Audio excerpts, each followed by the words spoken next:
घाटीपुर गांव की सुबह सुनहरी थी, लेकिन दूर पहाड़ियों में कुछ ऐसा था जो चार दोस्तों को बुला रहा था। आर्यन 12 साल, तेज दिमाग वाला, प्लानर, थोड़ा रिस्की लेने वाला। विवान 11 साल, खेलों का शौकीन, ताकतवर और भरोसेमंद। मीरा 9 साल, मजाकिया, क्रिएटिव और मुश्किल में भी पॉजिटिव सोच रखने वाली। सिया 10 साल, किताबों और पुरानी कहानियों में रुचि, ऑब्जर्वेशन में तेज। गर्मियों की छुट्टियां चल रही थीं। गांव के चारों ओर फैले हरे भरे खेत और दूर तक फैली पहाड़ियां हर रोज सूरज की पहली किरण में चमकती थीं। आर्यन, विवान, सिया और मीरा, चारों बचपन से दोस्त, इस बार शहर से गांव अपने नाना नानी के घर छुट्टियां मनाने आए थे। गांव का नाम था घाटीपुर। यहाँ का सबसे ऊंचा स्थान था गरुड़ पहाड़ी। पहाड़ी की चोटी पर एक पुरानी लोहे की दूरबीन लगी थी, जिसे अंग्रेजों के जमाने में लगाया गया था। आर्यन को हमेशा से दूरबीन वाली जगह पर जाने का शौक था, क्योंकि वहां से पूरे गांव और दूर की पहाड़ियां साफ दिखाई देती थी। उस दिन सुबह सुबह चारों नाश्ता खत्म करके वहां पहुंच गए। आर्यन ने दूरबीन से देखने के लिए 1 रुपये का सिक्का डाला और पहाड़ियों की ओर नजर डाली। पहले तो सब सामान्य दिखा, नीले आसमान के नीचे हरे भरे जंगल, बीच बीच में चमकती नदियां। लेकिन फिर जैसे ही उसने दूर वाली धुंध घाटी की ओर देखा, उसका चेहरा बदल गया। अरे ये कैसे? आर्यन ने चौंक कर कहा। क्या हुआ? सिया ने तुरंत पूछा। वो देखो, वो पहाड़ अभी थे और अब। आर्यन के हाथ से दूरबीन लेते ही विवान ने भी उसी दिशा में देखा। सचमुच वहां जहां पहाड़ होने चाहिए थे, अब सिर्फ सफेद धुंध का एक मोटा पर्दा लटका हुआ था। एक पल पहले वहां हरे भरे पहाड़ थे और अब खाली धुंध। ये तो अजीब है, मीरा ने सिर खुजलाते हुए कहा। क्या धुंध इतनी जल्दी आ सकती है? सिया चुपचाप खड़ी थी, उसकी आंखों में एक अलग सी चमक थी। ये कोई आम धुंध नहीं है। सबने उसकी ओर देखा। कल रात मैंने नानी की किताब में पढ़ा था कि यहाँ से थोड़ी दूर एक अदृश्य घाटी है, जो सिर्फ कुछ खास दिनों में ही नजर आती है। बाकी समय वो जगह ऐसे गायब हो जाती है जैसे कभी थी ही नहीं। तो क्या ये वही जगह है? विवान ने उत्सुक होकर पूछा। हो सकता है, सिया ने जवाब दिया और फिर अपने बैग से एक पुरानी डायरी निकाली। ये डायरी मुझे नानी के अटारी में मिली। इसमें लिखा है, अदृश्य घाटी में वो सोया है जो जागेगा तो दुनिया बदल देगा। लेकिन वहां पहुंचना आसान नहीं। आर्यन ने डायरी के पन्ने पलटे। नक्शा, अजीब निशान और कुछ अर्ध मिटे शब्द थे। अगर ये सच है, उसने धीमे स्वर में कहा, तो हमें इसे ढूंढना ही होगा। तुम्हारा मतलब? वहां जाना? मीरा की आवाज में डर भी था और उत्साह भी। हाँ, आर्यन ने गंभीरता से कहा। ये छुट्टियां हमारी जिंदगी का सबसे बड़ा एडवेंचर बन सकती है। विवान ने मुस्कुराकर कहा। तो तय रहा। कल सुबह हम चारों अदृश्य घाटी की खोज में निकलेंगे। चारों ने हाथ मिलाया। सूरज धीरे धीरे ढल रहा था और दूर कहीं से ठंडी हवा का एक झोंका आया, जैसे किसी ने उनके वादे को सुन लिया हो। उन्हें पता नहीं था कि यह सफर सिर्फ पहाड़ियों तक नहीं, बल्कि एक ऐसे रहस्य तक ले जाने वाला है जो सदियों से छुपा था।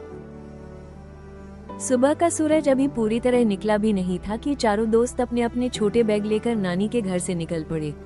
बैग में पानी की बोतल, थोड़ा नाश्ता, एक छोटी टॉर्च, रस्सी और मीरा की बनाई फॉक्स पेंसिल मैप रखा था, जिस पर उसने रास्ते को कार्टून स्टाइल में बना रखा था।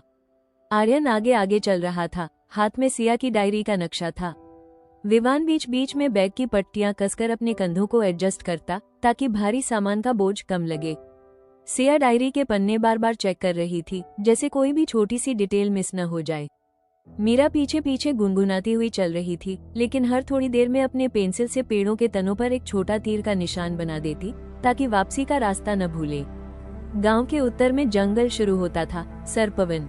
गांव वाले कहते थे कि यहाँ के पेड़ ऐसे उगे हैं कि जो अंदर घुसा, अगर रास्ता न जानता हो तो बाहर निकलना मुश्किल है।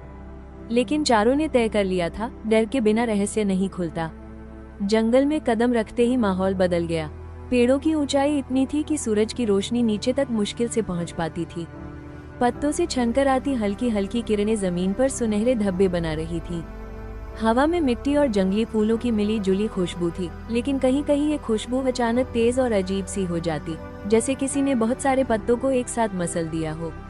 ये देखो, सिया ने इशारा किया। ये पेड़ ऐसे मुड़े हैं जैसे किसी ने इन्हें घुमाकर खड़ा कर दिया हो।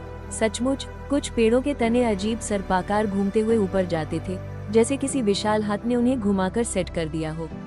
ये तो सही में भूल भुलैया जैसा है, मीरा ने कहा। मुझे लगता है पेड़ों का अपना दिमाग है। अगर है भी, आर्यन ने गंभीर होकर कहा, तो हमें उससे चालाक होना पड़ेगा। करीब आधा घंटा चलते चलते वे एक खुले हिस्से में पहुंचे। यहाँ जमीन पर अजीब पैटर्न बने हुए थे, गोल, अर्धगोल और टेढ़ी मेढ़ी लकीरें, जैसे किसी ने पत्थरों को खिसकाकर आकृतियां बनाई हों। सिया नीचे बैठकर उन्हें गौर से देखने लगी। ये कोई पुराना रास्ता कोड हो सकता है, उसने धीमे से कहा। शायद जो लोग घाटी तक जाते थे उन्होंने इसे छोड़ा हो। विवान ने हाथ से एक बड़ा पत्थर हटाया।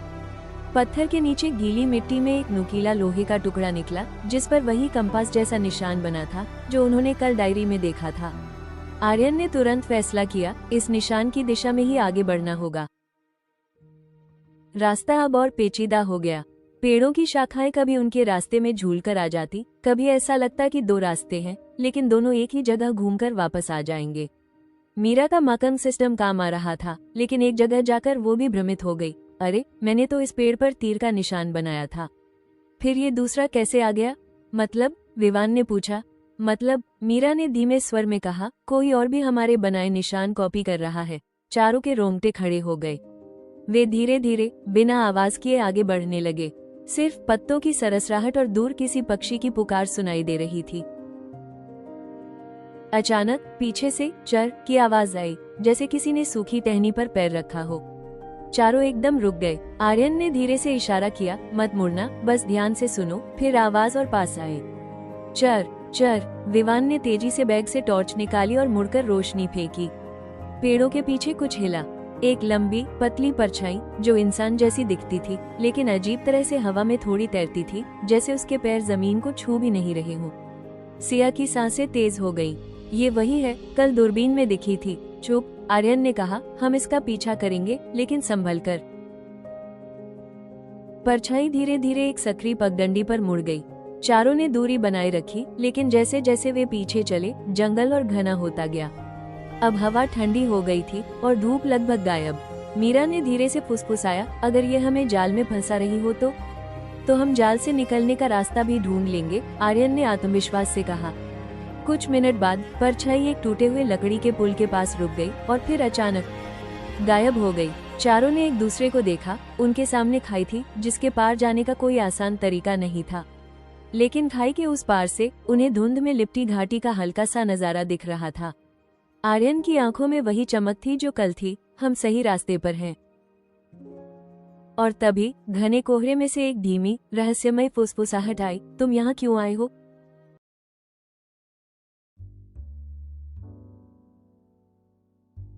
रहस्यमयी जंगल का दरवाजा खुल चुका था। अब असली रोमांच और खतरे की शुरुआत होने वाली थी। चारों दोस्त टूटे पुल के किनारे खड़े थे।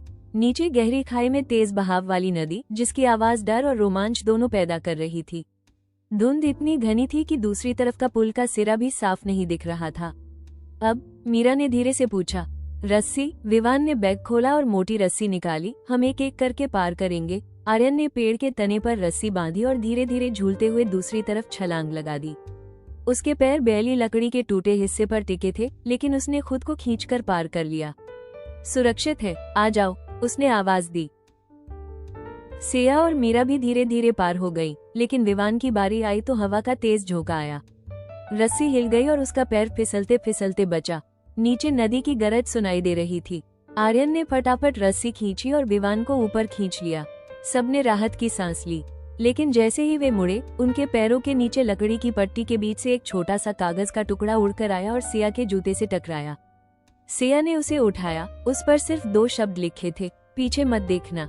चारों ने एक दूसरे को देखा और तभी उनके पीछे से फिर वही चर की आवाज आई, लेकिन इस बार और भी पास से।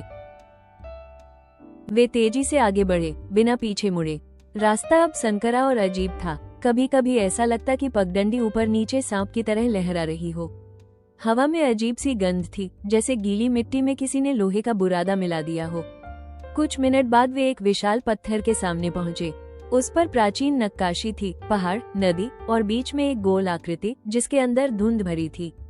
विवान ने उंगली फेरकर देखा, ये कोई नक्शा है, शायद घाटी का। अचानक पत्थर की दरार से हल्की सी पीली रोशनी निकलने लगी। रोशनी ने धीरे धीरे गोल आकृति को उजाला दिया और फिर पूरा पत्थर हिलने लगा। ये खुल रहा है, मीरा ने कहा। पत्थर 2 हिस्सों में बंट गया और अंदर से धुंध से ढका रास्ता दिखाई देने लगा। धुंध के पीछे से एक लंबी आकृति उभरी, वही परछाई जो उन्हें जंगल में दिखी थी। लेकिन इस बार उसकी आंखें लाल चमक रही थीं। वो आकृति धीरे धीरे उनकी ओर बढ़ी और हवा में एक ठंडी खतरनाक फुसफुसाहट गूंजी, अगर तुम अंदर आए तो बाहर लौटने की सोचो भी मत। चारों के कदम खुद ब खुद पीछे हटे, लेकिन घाटी का रास्ता अब पूरी तरह खुल चुका था और धुंध में जैसे कोई उनका इंतजार कर रहा था। धुंध का पर्दा मानो जिंदा हो, वो बच्चों के चारों ओर लिपटने लगा। विवान ने धीरे से फुसफुसाया, सबका हाथ पकड़ लो और पीछे मत देखना। चारों एक दूसरे की हथेलियों को कसकर थामे हुए अंदर बढ़े। कुछ ही कदम बाद जमीन पर हल्की सुनहरी लकीरें चमकने लगी, जो किसी दिशा में इशारा कर रही थी। शायद ये रास्ता हमें बाहर ले जाए, मीरा ने संदेह से कहा। तभी वो लाल आंखों वाली परछाई फिर सामने आ गई, लेकिन इस बार उसने हमला नहीं किया, बस हाथ उठाकर बच्चों को रुकने का इशारा किया। उसकी आवाज गूंजी, अगर सच में यहाँ से जाना है तो एक सवाल का जवाब देना होगा। गलत जवाब और तुम यहीं रहोगे हमेशा के लिए। चारों ने घबराकर एक दूसरे की ओर देखा। परछाई ने धीमे से कहा, ऐसी कौन सी चीज है जो जितनी बांटो उतनी बढ़ती जाती है? मीरा की आंखों में चमक आई। ये प्यार है। धुंध अचानक पीछे हट गई और परछाई मुस्कुराई, उसकी लाल आंखें अब नीली हो गईं। तुमने सही जवाब दिया, अब मेरा श्राप टूट गया। अगले ही पल वो परछाई सुनहरी रोशनी में बदलकर गायब हो गई और एक पत्थर का दरवाजा खुल गया। दरवाजे के उस पार उनका अपना गांव था, वही पहाड़, वही रास्ते, वही नीला आसमान। चारों बच्चे थककर लेकिन खुश होकर बाहर निकले। मीरा ने पीछे मुड़कर देखा, घाटी गायब थी, मानो कभी अस्तित्व में ही नहीं थी। विवान ने नक्शा जमीन पर रखा, लेकिन अगले ही पल वो भी रोशनी में बदलकर हवा में विलीन हो गया। तो ये सब सच था? रिया ने पूछा। हाँ, विवान ने मुस्कुराकर कहा, और शायद ये घाटी सिर्फ उन्हीं को रास्ता दिखाती है जो डर से ज्यादा भरोसे में विश्वास करते हैं। चारों ने कसम खाई, अब चाहे कोई भी मुश्किल आए वे एक दूसरे का साथ नहीं छोड़ेंगे। जैसे ही वे गांव की ओर बढ़े, हवा में एक हल्की सी फुसफुसाहट गूंजी, धन्यवाद मुझे आजाद कराने के लिए। कहानी खत्म होती है, मगर घाटी में छिपे रहस्य अब भी किसी नई खोज का इंतजार कर रहे हैं।